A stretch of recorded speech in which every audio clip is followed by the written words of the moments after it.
Welcome to Freshwater Farms of Ohio and another fun and informative time with Dr. Dave Smith. And today's episode, we will be looking at how we use Mother Nature to control pest problems. In here are water plants, wetland plants for garden ponds and for remediation projects of wetlands out in the wild. So we have some of your normal type water plants, and then we have these, which are strains of native species that we started propagating about 25 years ago. This is a blue water iris taken from a local clump, and we have propagated thousands of these plants. That clump of plants I originally got it from is no bigger than it was 25 years ago.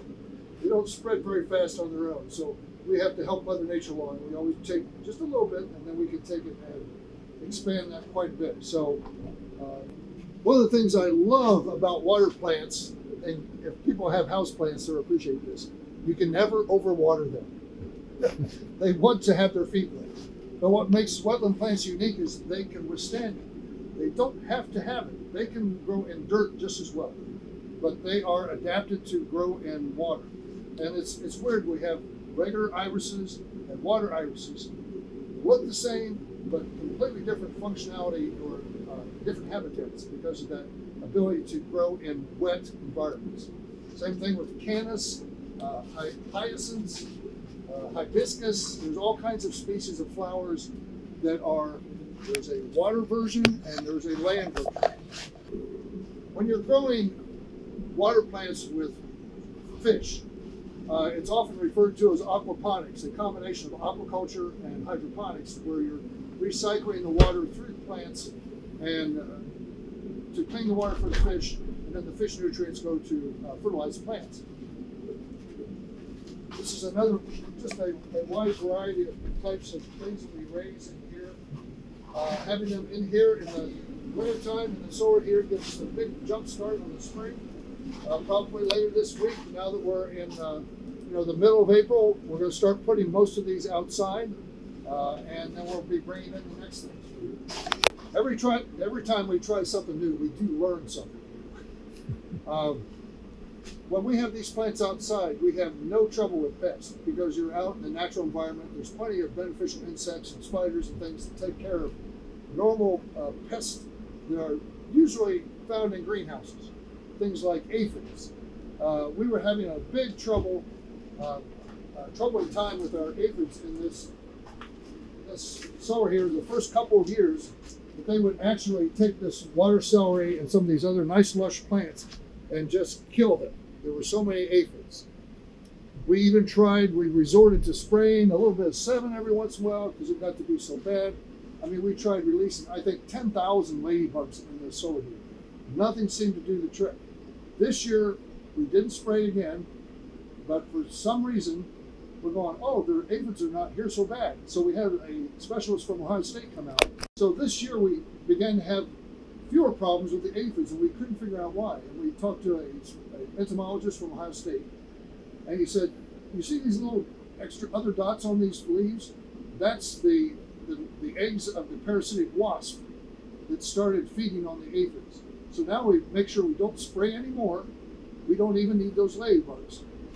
We're not having any trouble at all because we finally introduced the balance, that natural balance with the natural predator for those aphids. Then when normally in a greenhouse you're keeping everything out, then you got more problems with the pests. So it's been a great example of our rainbow project where we use our leftover fish water and waste to graze produce on the couple of acres next to this part of the pond. We'll be raising a lot of bell peppers, cucumbers, watermelon, cantaloupe. So we're just getting started with some of that in here.